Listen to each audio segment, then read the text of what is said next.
Hi guys, my name is Isaiah. I'm Syed. I'm the CEO, co-founder of a company, life sciences company here in New York called Mend.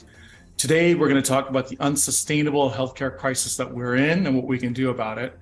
We're going to talk about the fact that we have the highest healthcare costs and yet we're sick and getting sicker, and how we can reduce our reliance and reliance on politicians and government and take more ownership of our health ourselves.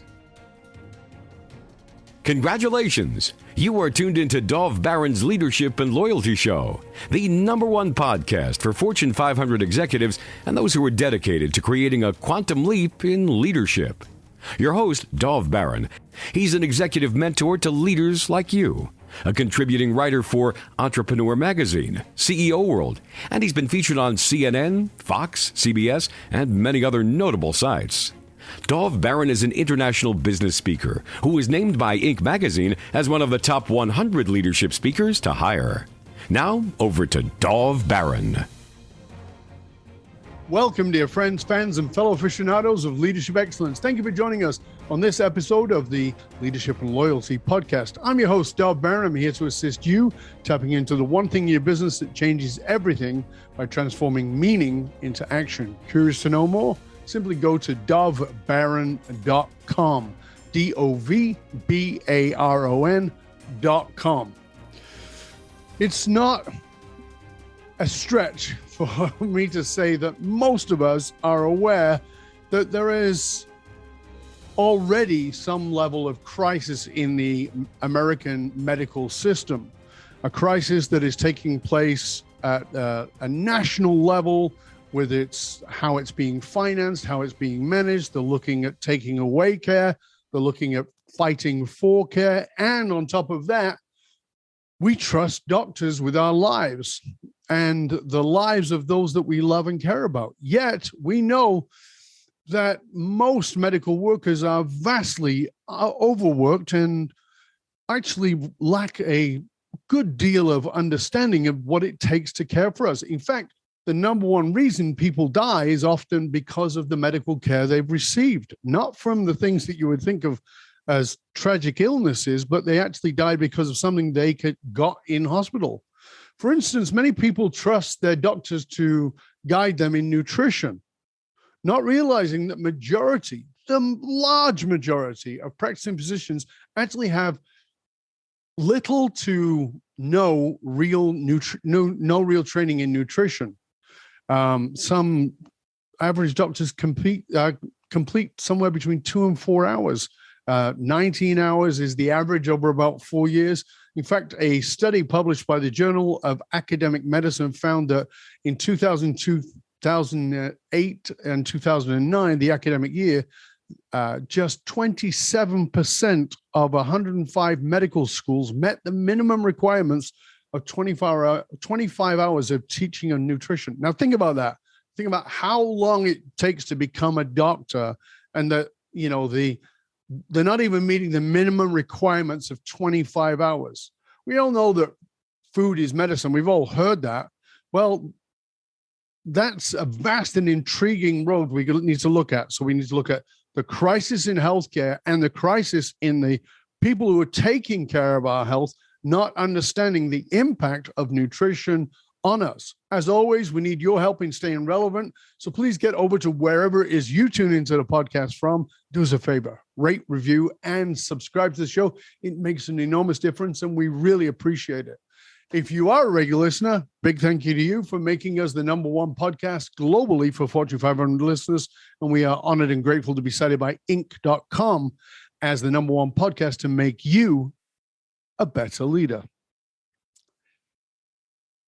Dr. David Katz of Yale University recently addressed the issue with medical school curriculum. He said, and I quote, "The reason for the prevailing deficiencies in medical education is a matter of history and failure to keep pace with the changes in epidemiology. The basic structure of medical school curriculum in 2018 still rests on the foundations of a Flexner report compiled in 1920, a model that fails utterly today, perhaps relegating the training of physicians to an education model that a century old is in ethical lapse." So let's take a deep dive into that, because our guest for the next 2 episodes is Isaiah Sayed, a Chairman's Leadership Award winner at Citibank, a leader in global innovation at Deloitte, a winner of numerous awards. Isaiah is a disruptive thinker who has created the first to-the-world innovations in audit, payments, e-commerce, software, and health. He doesn't accept the status quo and the ways that we get to change. He believes change is inevitable, and either you define it or you become irrelevant by it. Ladies and gentlemen, please put your hands together and help me to welcome Isaiah Sayed. Woo-hoo! We got there. Thank you, Dov, for that very, very kind introduction. Appreciate it. All right, mate. So, the place we always like to start the show is the same place for everybody, because, I think that in many ways we are confronted by so many things that are made important for us that we don't often stop and take a look at the deep meaning of our own lives. And when we've got all these distractions going on, well, this should matter and that should matter, but we don't actually take a look at what really matters for us. What is the origin story of what gives your life meaning?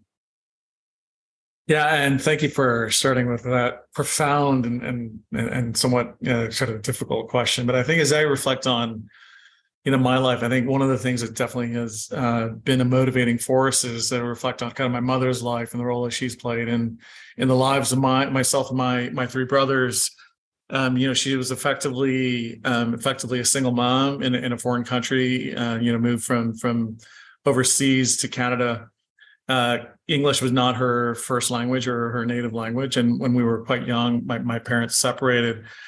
And mom was the one who was given the responsibility of raising, 4 cubs. Wow. And in a country where, you didn't speak the language and didn't really have, she's actually a writer and a very acclaimed poet in the Urdu language by her kind of her professional background. But that doesn't take you very far when you're living in a Western country and you speak the English language. So, so much I think of my motivation in life and sort of, my approach to the things that are important to me have really been shaped by my mother, and kind of reflecting on the journey that she'd been through to kind of raise, 4 boys and get us to where we are. A lot about sacrifice and, really going above and beyond for a purpose that is larger than yourself. And that I think has been kind of the thing that I've always reflected on when I kind of reflect on my journey and kind of where I'm at is really the sacrifices that she made to kind of get us to where we are today. How old were you when you came to Canada?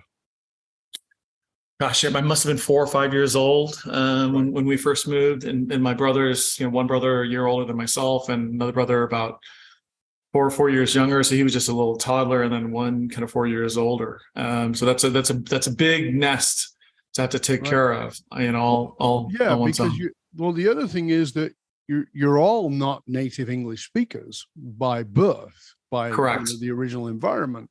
So you've got also that conflict that often happens for kids when they move into a new country is, we know it's good for their brains that they speak 2 languages, but it's also conflicting because the adult in the room, in this case your mom, her native language is pretty embedded, and the picking up of a second language by the time you're older is always more difficult.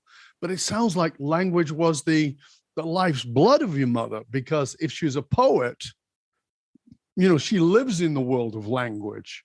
How was that impactful to you?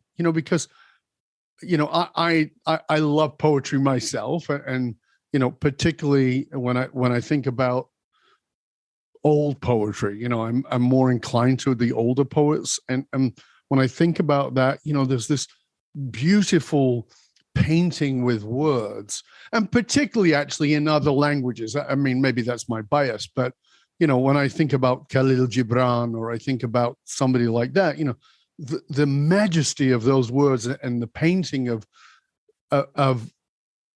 understanding that comes with that I can't imagine the frustration of being in another language and even trying to communicate with your own children when you've been a master of language. Were you ever aware of that difficulty or frustration with your mom, or was she different than that? Dev, really, really profound question again. And I think probably became more aware of it as I grew into a person, grew older, realizing that, her duty coming from a kind of a more traditional Middle Eastern, South Asian culture was to be a homemaker, and was her skill and her profound asset with language was never something that, was encouraged by my father or by society. It was really only when they separated that those skills really started to express themselves. And it's a language that is inherently beautiful in and of itself. And I think started to develop an appreciation for my own love for language and things beautifully said. And I don't know how much of that is nature or nurture. Perhaps a little bit of both. Mm-hmm. But I've certainly admired, whenever I see my mom in front of an audience and they stand in ovation with tears in their eyes because she said something so profoundly beautiful.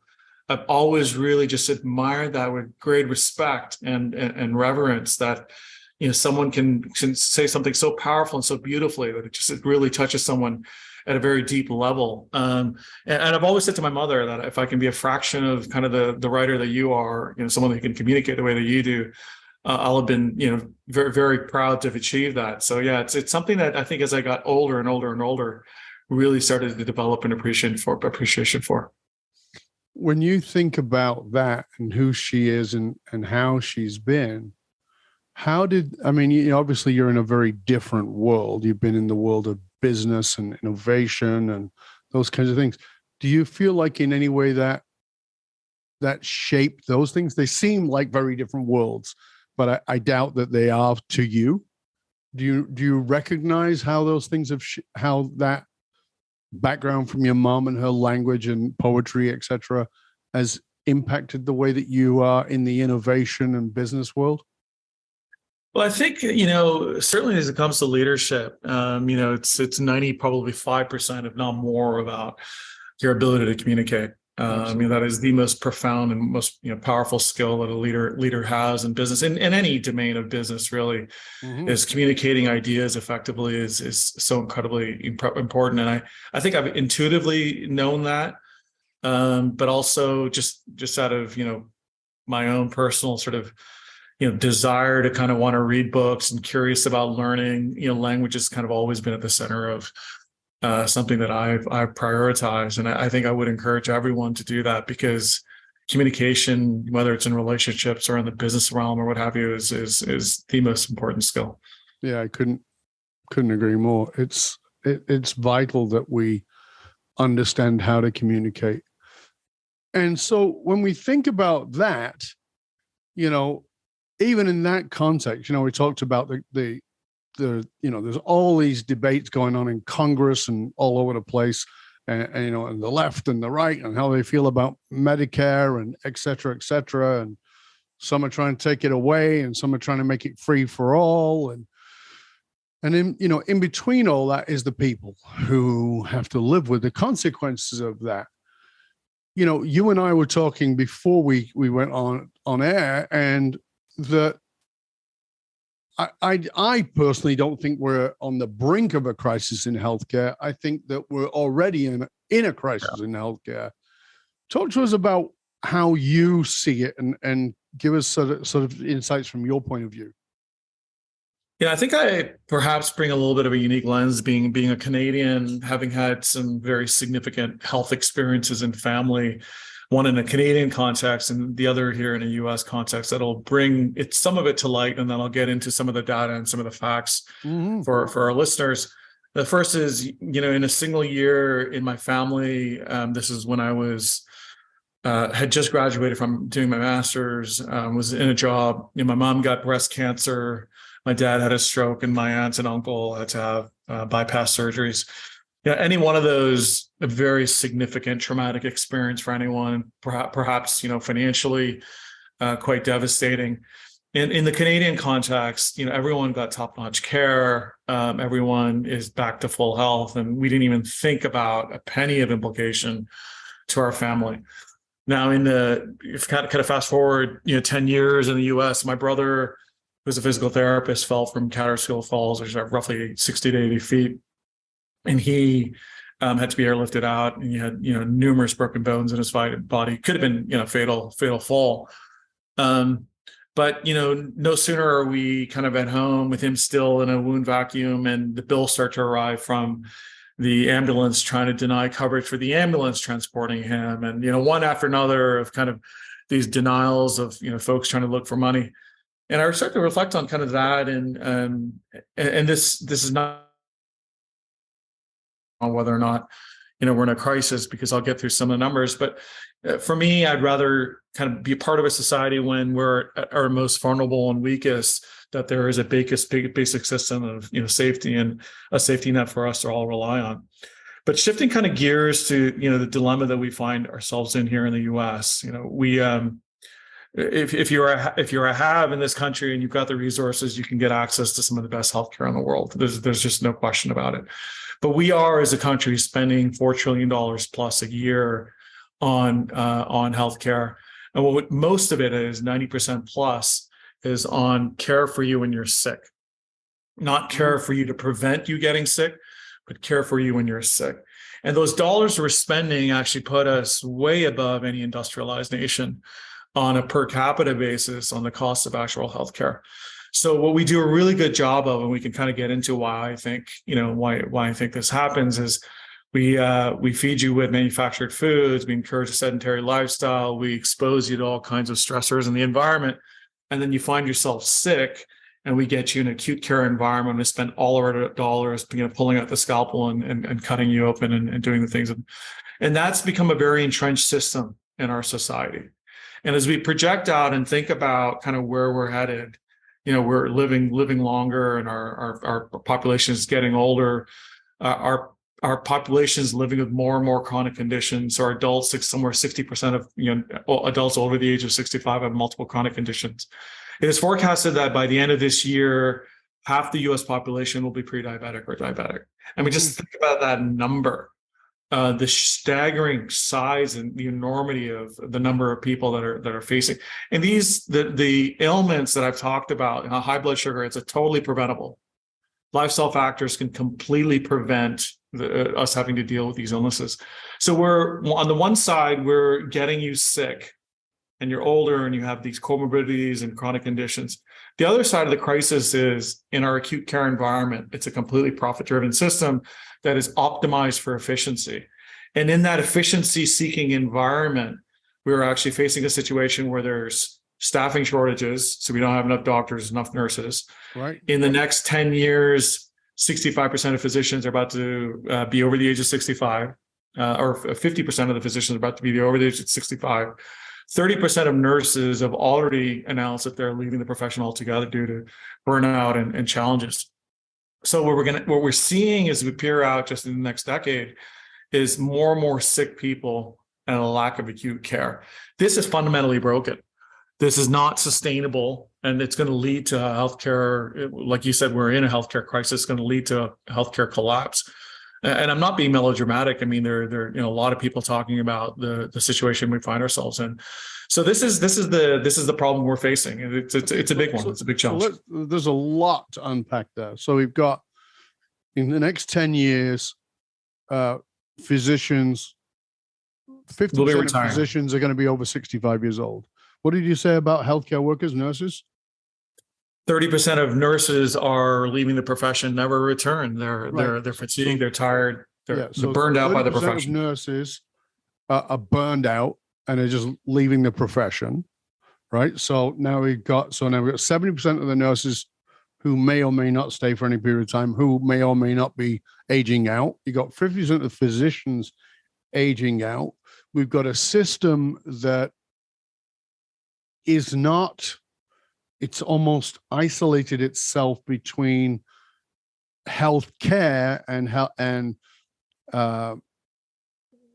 we're not a healthcare system. We are a repair system, A sick care system. Right, we're a sick care system, but moreover, we also have the FDA building a triangle that supports a pyramid of overproduced food that is very simple in the glycemic level and just absorbs and causes diabetes. We've got as you said, by the end of this year, that 50% of the population is going to be diabetic. I mean, there's many pieces here, is what I'm saying. So you've got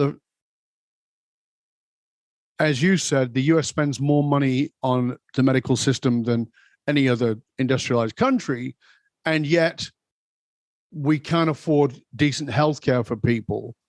And when somebody from the left says, we need to give healthcare for all, the argument from the right is, well, how are we going to pay for that? Well, we're already paying for it in bizarre ways, including financing corn production and financing soy production and producing all this. Like, you can't get, people don't know this, but you can't get a subsidiary for growing a support from the government for growing broccoli, but you can get it for growing corn. Well, that's kind of something to consider.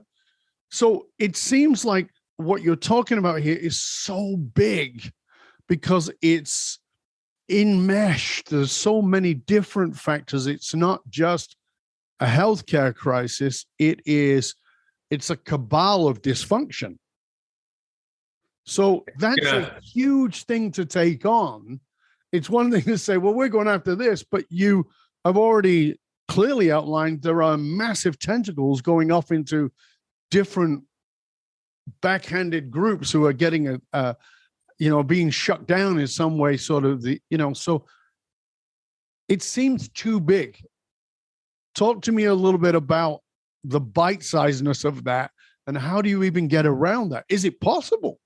Because it seems so massively corrupt on so many. I think a cabal of dysfunction is really well stated, because it really isn't about whether or not we have the resources or the know-how. We have plenty of resources and we have plenty of know-how to solve all these challenges. It's just a matter of political will and alignment around priorities that's keeping us from solving these challenges. And unfortunately, that's probably the central part of the thesis and the problem is we find ourselves in deeply divisive environments where we can't agree on sort of the simplest concepts that really we shouldn't be disagreeing on, and yet we disagree on them.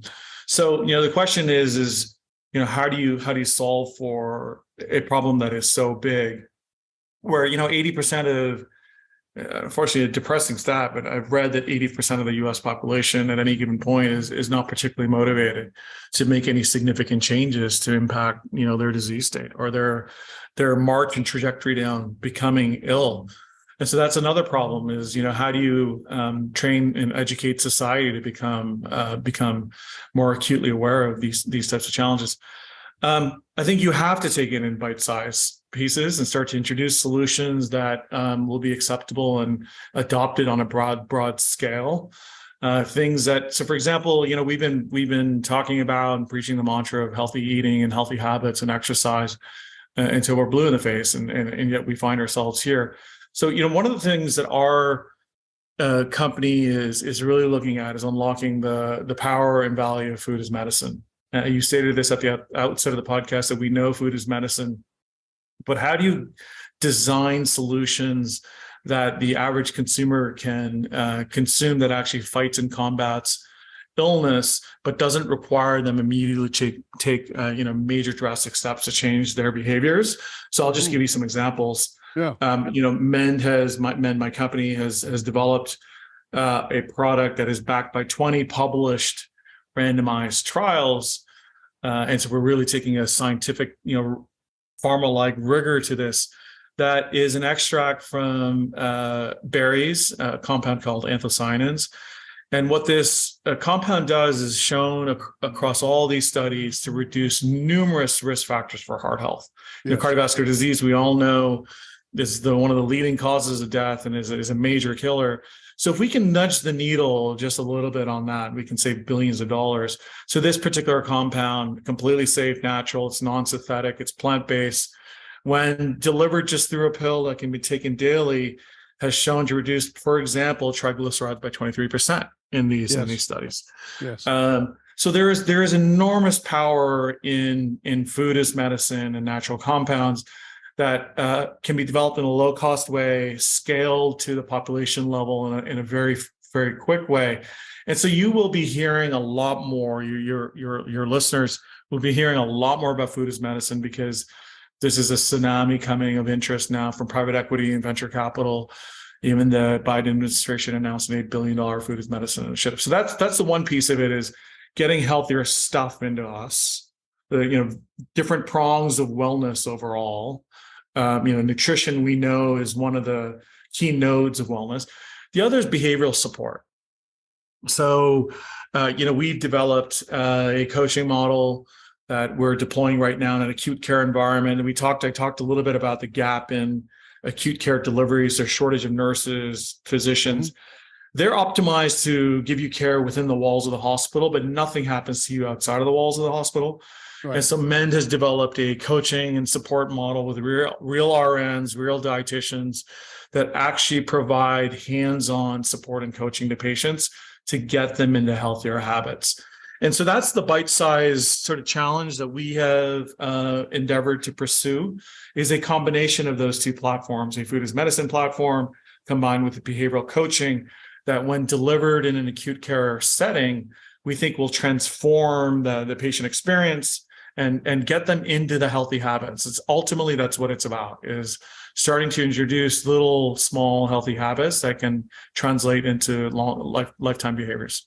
Well, obviously that's an important thing. And you brought up the elephant in the room, is that certainly since the birth of the internet, there is no shortage of information of what we, quote, should do. We all know what we should do. And you said there's an apathy with people to even do anything. So, we need to have more dark berries, and if we can have a supplement that produces that with us, but okay, am I going to take it? Am I going to take it? And am I going to walk around the block? And am I going to do those things? This has been the ongoing challenge. And this is what I liked about when we talked last time about what you're trying to do with Mend, which is this idea that people go to a doctor, and we all know this, people will complain about a doctor who doesn't give them a prescription, right? They're upset about that. They think that that's the care because they're brought up in a pharmacological system of medical. And so instead of saying, actually, I didn't get a prescription, isn't that great? They're saying, I didn't get a prescription, it's bad. So it seems like in many ways, and forgive me if I'm misunderstanding this, and you can correct me if I'm wrong, but it seems like what you're trying to do with Mend is to kind of make these things the prescription. So, many, many, many, many years ago, I remember having a conversation with a good friend of mine who was a doctor, and I'm talking about in the 80s, and he would often write on his prescription pad, he would write 1 hour of sunlight.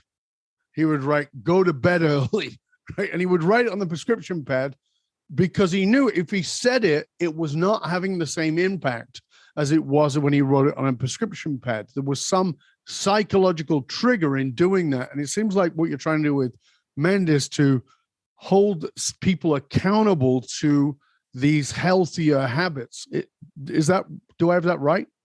Yeah, imagine a future state, which is actually a current state, because Mend has actually deployed this model where you go to see your orthopedic surgeon for a surgery. And in yesterday's world, you've been scheduled for your surgery, given a piece sheet of paper with some instructions on a few things to do. You would have shown up, gotten your surgery, and then you would have been discharged and maybe had one more communication with your doctor. Mm-hmm. In our world, in our model, you go to see your orthopedic surgeon before your surgery, and the orthopedic surgeon says, we've extended the care program. Mend is going to be calling you to enroll you in this program. We'd really like you to consider it. We then take over, we call the patient, we get them enrolled. We send them a set of technologies that we utilize to monitor their health. We send them a set of food as medicine products clinically designed and studied to impact their healing and recovery during their surgical procedure, and then a set of nurses, dietitians, and other care staff that will then navigate that patient entirely through the entire journey of the perioperative period, but then position them for success long term. Mm-hmm. That is a completely different care paradigm than what we've been in historically. And so we are trying to extend. We know the doctors can't do it. We know their staff can't do it. They just simply don't have the bandwidth. But with our model and our partnership with our company, we can extend that care paradigm and really transform the patient experience and position them for habits and hold them accountable. You're absolutely right. But also give them data. When a patient sees that from their bio data and the things that we're tracking and providing that feedback, that, hey, I'm making a real difference here, I'm seeing a change in my overall health, that biofeedback is vital to compliance and to their sense of ownership of their health. So we're trying to change that care paradigm. It's really having quite profound effects. Beautiful. That's excellent. Well, we're already at the end of our first part of the show, and it's a very important conversation. We want to dive certainly much deeper into it as we go into part 2 of the show. But before we do that, I want to make sure that people know how they can find out about you, about your organization, and how they can potentially reach out to you. Could you share that with us? Yeah, sure. The company's called Mend, MEND. We're Mend Labs, life sciences company based here in New York City. It's mend.me is the website address. And then I can be reached at ezih@mend.me. Okay, fabulous. And of course, we'll make sure that is posted in the show notes, so you'll be able to get that even if you missed it. So we're going to be back in just one click. And so stay tuned. And of course, stay curious, my friends. Stay curious about whether you are actively involved in your own health and whether you put that onto a system that may be failing around you and what you can actually do about it. We're going to talk more about that when we come back for part 2 of our discussion. So stay curious, my friends. Stay curious.